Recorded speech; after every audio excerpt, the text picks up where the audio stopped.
राधे राधे भक्तों, आपके अपने चैनल राधा रानी के चरण में आप सभी का बहुत स्वागत है। तो भक्त प्रेमियों, आज हम भगवान अपने भक्तों के वश में किस प्रकार रहते हैं, इस पर चर्चा करेंगे।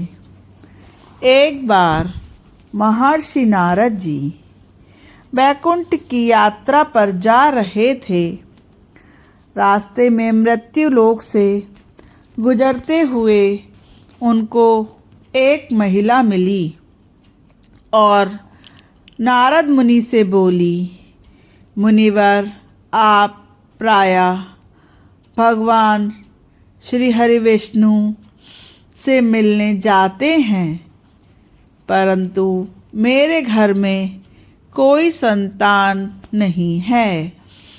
क्या आप श्री प्रभु से मेरे विषय में पूछेंगे कि मेरे घर पर संतान कब होगी और मैं कब अपने संतान का पालन पोषण कर सकूंगी?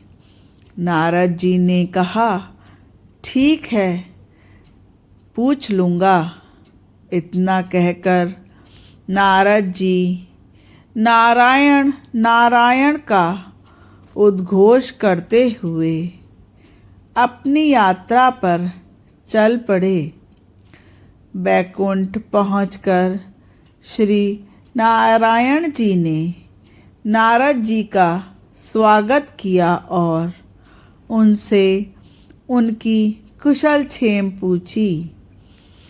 तब नारद जी बोले, जब मैं आपके दर्शनों के लिए आ रहा था तो मृत्युलोक में मुझे एक महिला मिली जिसके घर में अब तक संतान की किलकारी नहीं गूंजी थी।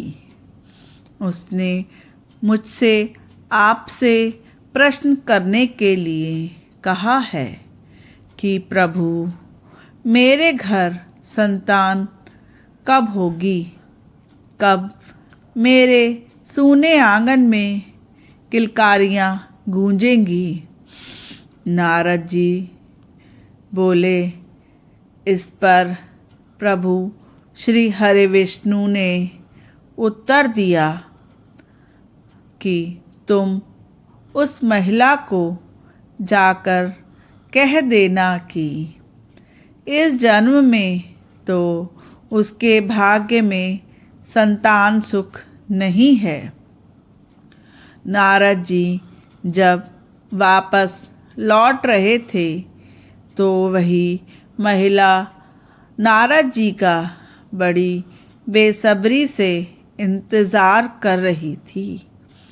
नारद जी को देखते ही प्रभु के आगे हाथ जोड़कर खड़ी हो गई और नतमस्तक होकर पूछा कि प्रभु नारायण से आपने मेरे विषय में कुछ पूछा क्या? नारद जी मुस्कुराए और बोले, देवी, तुम्हारे प्रश्न को मैंने श्री हरि विष्णु नारायण जी के सन्मुख रखा था। उन्होंने तुम्हारे प्रश्न का जो उत्तर दिया उसको मैं कहता हूँ। प्रभु ने कहा कि इस जन्म में तो आपको कोई संतान प्राप्त नहीं हो सकेगी। यह सुनकर महिला बहुत तेज विलाप करने लगी, दहाड़े मार मार कर रोने लगी।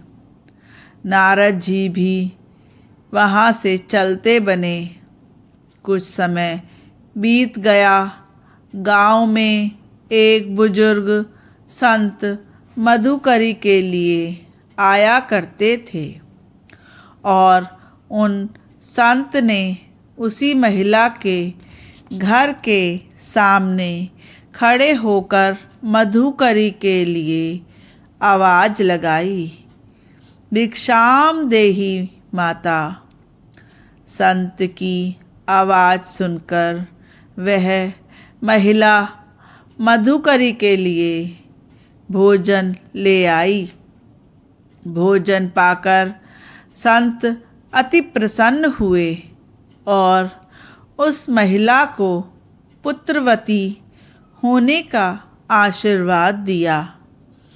और जैसा ही उस संत ने कहा कि वैसा ही हुआ, अर्थात कुछ समय के पश्चात उस महिला के घर एक पुत्र का जन्म हुआ। उस महिला ने बेटे की खुशी में साधु संतों को भोजन करवाया, उपहार बांटे, ढोल बजवाए तथा गांव में मिठाई बांटी।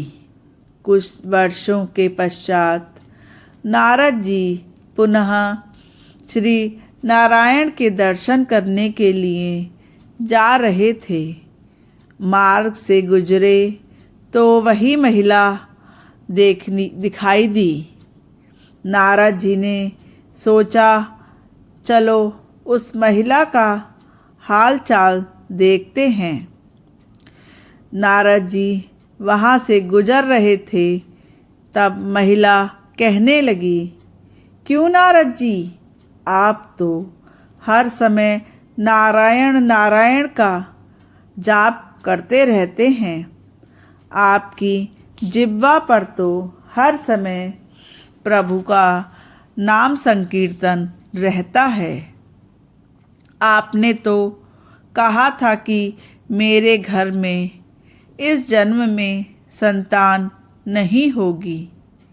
यह देखिए मेरा राजकुमार सा पुत्र।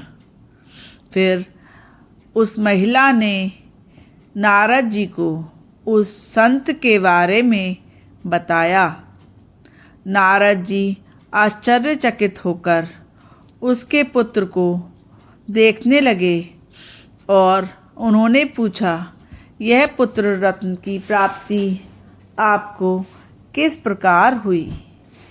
महिला ने नारद जी के प्रश्न का उत्तर देते हुए अब उसको बुजुर्ग संत के बारे में बताया कि कैसे उस महिला ने संत को मधुकरी दी और संत ने प्रसन्न होकर उस महिला को पुत्रवती होने का आशीर्वाद प्रदान किया।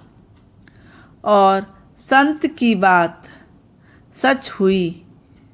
1 साल के भीतर ही महिला को पुत्र की प्राप्ति हो गई। नारद जी को इस बात का उत्तर चाहिए था कि ये कैसे संभव हो सका। एक तरफ प्रभु श्री नारायण ने जिस महिला के लिए कहा था कि उसको इस जन्म में पुत्र प्राप्ति संभव नहीं है, और एक संत के प्रसन्न होने पर उस महिला को पुत्र की प्राप्ति कैसे संभव है। शीघ्र अतिशीघ्र नारद जी प्रभु नारायण के पास पहुंचना चाहते थे। उनको एक क्षण का समय भी वर्षों सा प्रतीत हो रहा था। दौड़ते हुए नारद जी नारायण धाम की ओर चल दिए और प्रभु के सन्मुख होकर प्रभु का अभिवादन करते हुए उन्होंने प्रभु से एक बात पूछी कि हे प्रभु, जब मैं पिछली बार आया था तब आपने मुझे उस महिला के बारे में पूछे गए प्रश्न के उत्तर में कहा कि उस महिला के घर में कोई संतान संभव नहीं है। क्या उस संत में आपसे भी अधिक शक्ति है जो एक संत के कहने पर महिला को पुत्र रत्न की प्राप्ति हो गई और आपके वचनों को मिथ्या कर दिया? नारायण भगवान बोले, आज मेरा स्वास्थ्य कुछ ठीक नहीं है। मैं आपकी बात का उत्तर बाद में दूंगा। पहले आप मेरे लिए औषधि का प्रबंध कीजिए। नारद जी बोले, आज्ञा कीजिए प्रभु। श्री नारायण जी ने कहा, नारद जी, आप पहले पृथ्वी लोक जाइए और एक कटोरी रक्त लेकर आइए। नारद जी कभी इधर तो कभी उधर घूमने लगे, पर एक प्याला रक्त उन्हें भूलोक में प्राप्त नहीं हुआ। उल्टा लोग उपहास करने लगे कि प्रभु श्री नारायण कभी बीमार हो सकते हैं। नारद जी ने भूलोक आकर प्रभु नारायण के लिए रक्त मांगा और नारायण के बीमार होने की बात कही। आखिर चलते चलते नारद जी किसी जंगल में पहुंच गए। वहाँ उन्हें वही संत मिले जिसने उस महिला को पुत्रवती होने का आशीर्वाद दिया था। वो संत नारद जी को पहचान गए। उन्होंने कहा, अरे देवर्षि, आप इस जंगल में इस समय कहाँ भटक रहे हैं? इस पर नारद जी ने उत्तर दिया कि हे संत, मुझे प्रभु नारायण ने भूलोक भेजा है, क्योंकि प्रभु नारायण का स्वास्थ्य ठीक नहीं था। उन्होंने मुझे किसी मनुष्य का एक कटोरी रक्त लाने को कहा है, जिससे उनका स्वास्थ्य ठीक हो जाएगा। यह सुनकर संत तुरंत उठ खड़े हुए और बोले, प्रभु ने किसी मनुष्य का रक्त मांगा है। उन्होंने आप से कहा है कि एक कटोरी रक्त ले आओ।